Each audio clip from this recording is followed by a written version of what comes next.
abrir as nossas Bíblias, livro de 1 Timóteo, capítulo 3, versículos de 1 a 3. Conforme informei ao irmão da semana passada, hoje nós estudaremos sobre a questão da eleição para líderes na igreja. Ela que é realizada bienalmente para a renovação de mandatos dos presbíteros, dos diáconos, para a consagração de evangelistas, pastores, missionários e, neste caso, cooperadores também. E nós teremos a Assembleia de Eleição no próximo dia 25, às 7h30 da noite. Então, todos aqueles que são membros da igreja estão convocados a participar desta eleição. O seu voto é muito importante, a sua presença é requerida, amém? Porque também faz parte das obrigações do membro da igreja. Então, o texto de 1 Timóteo, capítulo 3, versículos de 1 a 3, ele nos serve de base para nós analisarmos biblicamente qual é o parâmetro que Deus tem para a escolha de líderes. Vamos ler o texto. 1 Timóteo, capítulo 3, versículos de 1 a 13. Esta palavra é digna de crédito, se alguém almeja ser bispo, deseja algo excelente. É necessário que o bispo seja irrepreensível, marido de uma só mulher, equilibrado, tenha domínio próprio, seja respeitável, hospitaleiro, apto para ensinar, não dado ao vinho nem à violência, mas amável, inimigo de discórdias, não ganancioso. Deve governar bem a própria casa, mantendo os filhos em sujeição com todo respeito. Pois se alguém não sabe governar a própria casa, como cuidará da igreja de Deus? Não deve ser novo na fé, para que não se torne orgulhoso e venha a cair na condenação do diabo. Também é necessário que tenha bom testemunho dos de fora, para que não seja envergonhado, nem caia na armadilha do diabo. Os diáconos, da mesma forma, devem ser respeitáveis, de uma só palavra, não dados ao vinho, não dados a muito vinho, nem dominados pela ganância. Devem permanecer no mistério da fé, com consciência pura. Devem também, primeiramente, passar por experiência. Depois, se considerados irrepreensíveis, exerçam o diaconato. As mulheres, do mesmo modo, devem ser respeitáveis, não caluniadoras, moderadas e fiéis em tudo. Os diáconos devem ser maridos de uma só mulher e governar bem os filhos e a própria casa. Pois os que servirem bem como diáconos irão adquirir lugar de honra e muita confiança na fé que há em Cristo Jesus. Amém? Está funcionando? Graças a Deus.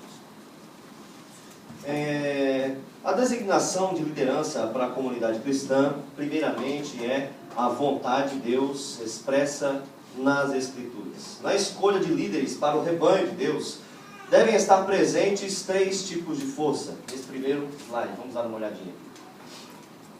As forças operantes na escolha de líderes para atuarem na igreja.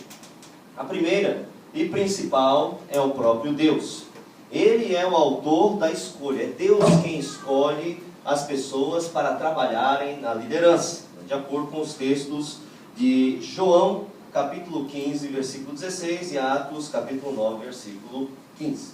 A segunda força operante é a própria pessoa. Por quê? O Espírito de Deus testifica nela que ela tem um chamado.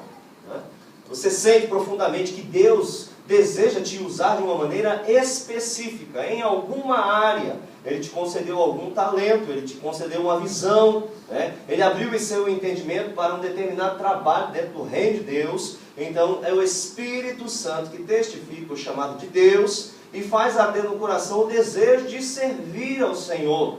Nós vemos a base bíblica lá em Atos capítulo 2, versículo 20. A terceira força operante é a igreja. A igreja, ela é usada para confirmar os frutos característicos daqueles que são apresentados para o serviço ministerial a Deus. Atos capítulo 6, versículo 3. Qual seria basicamente o requerimento? Seria uma boa reputação. Não somente uma boa reputação como cidadão, né? Mas uma boa reputação como servo de Deus. Okay? Vamos passar para o próximo slide. As Escrituras atestam que existe um padrão para o exercício ministerial. E pelo fato da igreja ser uma instituição civil, ela também requer padrões. Esses padrões eles estão estabelecidos na sua Constituição, que é o Estatuto da Igreja Local, que é o Estatuto da Igreja Nacional, que é o Código de Disciplina, que é o regimento interno da igreja. Então nós temos todo um código, vários códigos de legislação para resolver inúmeras causas e inúmeros momentos. Dentro desse conjunto de leis que rege a igreja, não é de qualquer jeito, tá? A igreja não é dirigida de qualquer maneira. Você pensa que ser pastor, que ser presbítero é coisa de qualquer maneira. Não é desse jeito, não, né? Nós precisamos compreender o estatuto da igreja, nós precisamos conhecer a palavra de Deus, interpretar de uma maneira correta, interpretar de acordo com a visão da nossa denominação, compreender qual é a Constituição, o estatuto da igreja, o estatuto da igreja local, trabalhar a confissão de fé, trabalhar também a questão do código de disciplina. Então nós precisamos trabalhar todos esses aspectos para julgarmos as causas da igreja. Então, tanto o presbítero como o pastor e as pessoas que vão estar trabalhando no ministério precisam estar cientes do que isso significa, né? Então, pelo fato de ser uma instituição espiritual, nós precisamos compreender a palavra de Deus e até mesmo redigir leis que sejam fundamentadas na palavra de Deus. E pelo fato de ser uma instituição civil, também existem padrões, porque nós temos uma identidade a transmitir para a sociedade como servos de Deus. Nós precisamos, e existe um padrão para fazer parte da representação dessa instituição. Todos os membros qualificados segundo a visão bíblica e estatutária da igreja e aprovados pelo conselho local poderão ser candidatos. Esta é a primeira vez que eu estou expondo para a igreja, expondo para os irmãos, tudo aquilo que o conselho da igreja realiza, né? Então, quando nós, durante toda a trajetória desse período de formação desse campo missionário, nós analisávamos os irmãos que estavam aptos, de acordo com todas essas perspectivas, para então indicarmos e então apresentarmos para a igreja já algo mastigado, sim ou não. Vocês aprovam ou não aprovam, né? Até que a igreja atingisse uma certa maturidade. Mas eu acredito que seja interessante que todos agora participem, né, daquilo que o Conselho Administrativo realiza, o trabalho que nós realizamos para a escolha, para a eleição e seleção dos obreiros da igreja, né? Vamos continuar, irmãos, por favor. Qualquer membro poderá apresentar objeção à candidatura de qualquer pessoa com base na não qualificação bíblica e estatutária, desde que tenha provas e se disponha a fazer a queixa por escrito. Isso daqui está escrito no Código de Disciplina, capítulo 4, artigo 12. Né? Então, é apresentada uma candidatura. Uma pessoa vem aqui, ó, eu desejo servir a Deus como presbítero, eu desejo servir a Deus como diácono, né? Eu sinto que Deus tem um chamado para mim, para o pastorado, né? Tudo bem, né? Então essa candidatura, primeiramente, ele passa pelo Conselho Administrativo da Igreja, que é a liderança imediata, e eles vão analisar qual tem sido todo o procedimento histórico daquele membro na igreja, né? E onde que está registrado isso? Está registrado na ata pastoral, está registrado na ata das reuniões do Conselho Administrativo, né? Está dentro até mesmo do testemunho dos próprios irmãos na comunidade. Então tudo isso é avaliado para ser aprovado pelo Conselho. Aprovado pelo Conselho, então é passado para a igreja. Então todos vão estar observando e analisando se esse irmão está qualificado ou não, por causa da sua boa reputação, tanto dentro da comunidade como fora da comunidade. Agora, todas as pessoas também têm o direito de apresentar objeção à candidatura. Ó, esse irmão que está candidato, ele não está apto a ser candidato agora, né? Você tem o direito, né? Porque nós somos uma comunidade livre, né? Nós estamos num país laico, e a Bíblia tem o laicismo dentro da sua visão, né? Então você tem o direito de se objetar. Um desejo, né? Eu acho que esse irmão, ele não aufere, ele não está dentro desses padrões bíblicos, né? Só que nós precisamos analisar o seguinte: existe a emoção e existe, né, a verdade, né? A emoção é que nem sempre nós vamos ter empatia, né? Nem sempre nós vamos gostar. De repente eu não gosto do brinco da irmã, De repente eu não gosto da camisa que o irmão usa, a gravata, que coisa estampada, né? Eu não gosto desse irmão. Cara fechada, né? Não conversa muito. Então, emoção é uma coisa, tá certo? Ser bíblico é outra totalmente diferente. Então, se nós temos provas, se nós não gostamos, nós podemos dizer, eu não gosto, né? Mas se existe prova de que não existe um bom comportamento bíblico e um bom comportamento estatutário, provas, não é simplesmente de boca, porque falar em papel aceita tudo, né? Então nós precisamos ter prova daquilo que nós estamos falando. Aí isso requer, está descrito no Código de Disciplina da Igreja. Você tem que estar disposto a apresentar as provas e fazer uma queixa por escrito, dizer, essa pessoa não pode. Por quê? Porque senão se torna uma simples calúnia e uma simples difamação. E a Bíblia não aceita isso. Né? Pode passar o próximo slide. Então, é muito importante que você perceba essa realidade.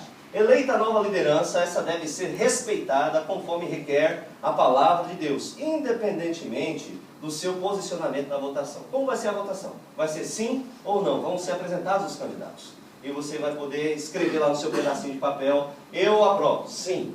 Né? Aí de repente você colocou não. Né? Mas ele recebeu mais sim do que não.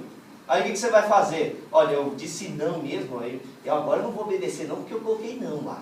Né? Eu não vou honrar, não vou respeitar, porque eu coloquei não lá no meu papelzinho. Não. O que diz a palavra de Deus? Verifica lá depois. Romanos 13, 1 a 2, 1 Tessalonicenses 5, Hebreus 13. Você vai ver que nós precisamos honrar os líderes que foram eleitos. Muito embora você tenha votado contrário. Tá? Então nós precisamos honrar o posicionamento que Deus instituiu no dia da votação. Ok? Próximo slide. O seu voto deve expressar uma boa análise com discernimento, sabedoria, amor, visão de Deus para a igreja. Né? O seu voto é importante. Você precisa orar, passar a semana, jejum algum dia, fala, Senhor, é um momento relevante para a história da nossa igreja. Porque nós vamos estar elegendo e levantando os nossos representantes e que sejam pessoas espirituais, que sejam pessoas bíblicas, que sejam pessoas que tragam saúde para a igreja e que não sejam carnais ou simplesmente habilidosos. Nós precisamos de homens e mulheres cheios do Espírito Santo, nós precisamos de homens e mulheres que tenham compromisso com Deus e que vivam uma vida com espiritualidade saudável. Todos querem, e a igreja vai ser abençoada com isso. Né? Então a sua escolha, a sua participação, ela é fundamental. Tá? Vamos passar. Um dos propósitos principais da liderança é ser exemplo. Por isso, antes de uma pessoa almejar o serviço ministerial, precisa ter uma fé estável, uma vida ajustada e uma boa reputação social, familiar e dentro da comunidade cristã. Aí a coisa começa a apertar. Né? Nós vamos começar então a analisar o que a Bíblia diz, o que o Estatuto da Igreja reza, para que nós possamos compreender primeiramente não o que significa ser líder. Né? Porque antes de ser líder nós precisamos ser o quê? Precisamos ser bons crentes, bons cristãos, bons membros da igreja. Não adianta você querer ser líder se você não é um bom crente. Né? Nós precisamos ser bons cristãos e essa é a primeira etapa. Nós precisamos ter uma fé estável. Não é de qualquer jeito que se você está na sua caminhada cristã, baleando de um lado para o outro, não dá para você seguir o caminho da liderança. Porque você precisa ser primeiramente exemplo. Né? Exemplo de serviço, exemplo de comportamento, exemplo de vida. Né? Nós precisamos ter uma fé estável, uma vida ajustada, né? Familiarmente, financeiramente. Precisamos ter um bom ajuste. Né? E também precisamos ter uma boa reputação. Senão vão dizer, olha, o diácono daquela igreja, Deus me livre, não vou para aquela igreja nunca. Acontece, como acontece. Olha, aquele presbítero lá na igreja é uma benção, mas chega ali fora e começa a chutar o balde para todo lado. Né? Não, né? Nós precisamos ter uma boa